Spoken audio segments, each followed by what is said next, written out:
Hello everyone, welcome to Shorthand Battle.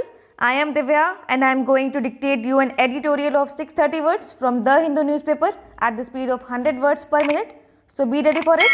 3, 2, 1 and go. On the back of their improved majority in Parliament following the 2019 general election, Prime Minister Narendra Modi and Home Minister Amit Shah have accomplished the unimaginable in a democracy of India's size and diversity. They have negated nearly every potential political challenge to their ascendancy.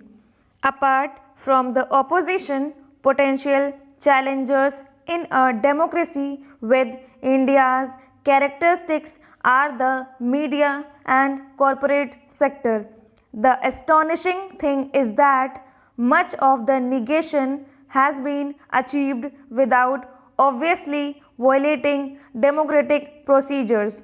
It has been achieved either through parliamentary majority or using the legitimate powers of the Indian state.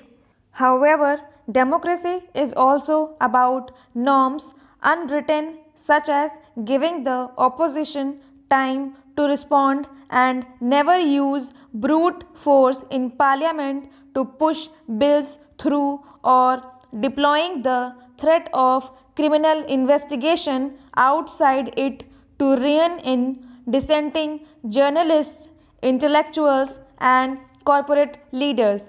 Two areas where the Modi government has had remarkable success in having its way, or at least has so far remained impervious to the criticism, are Kashmir and the economy.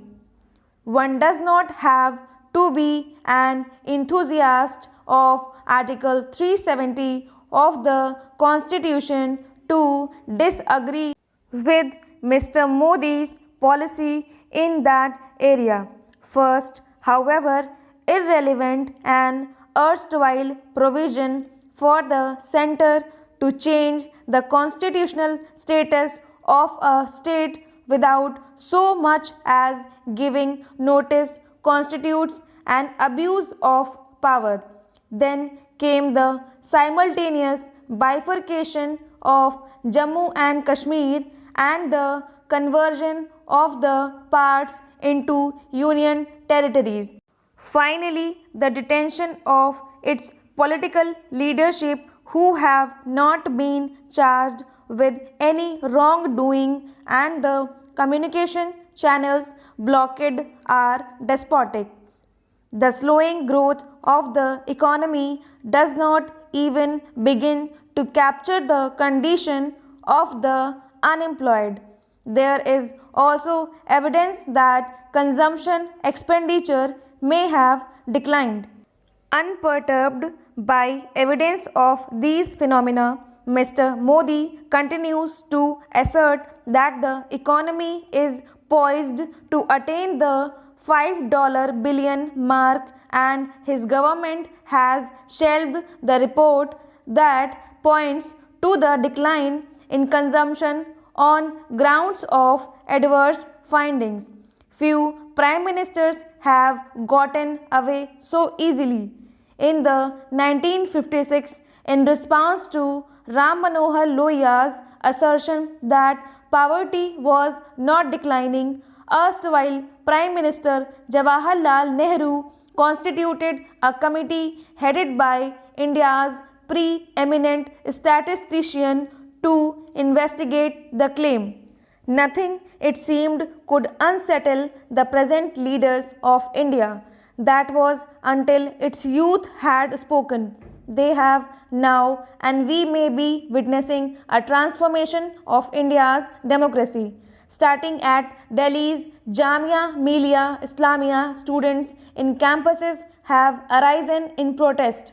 There has always been student participation in political movements, but in the past they may have been parochial, even when democratic ideals were at stake.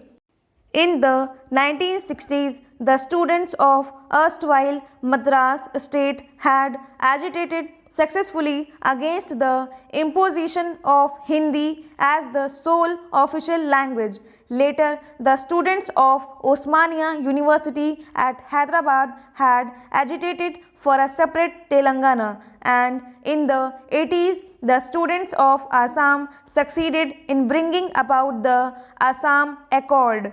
Now, students are agitating for a constitutional democracy, expressing their dissent towards the Citizenship Amendment Act, which they perceive as blatantly communal. We cannot say where this will lead us, but their protest shows us some truths. First, it disproves the perception that the present generation is only concerned with entitlements. Many of the campuses on which the protests are taking place are solidly middle class, but the students are protesting the violation of democracy, not agitating for privileges for themselves. Second, the campuses where the protests are occurring far outnumber Jamia and Aligarh Muslim University. This busts the idea fashionable in some circles that India has been irretrievably communalized. Finally, the student protests appear to be spontaneous. Political parties of every hue, the nationalists, the secularists, and the identity mongers could not but have taken note. Stop.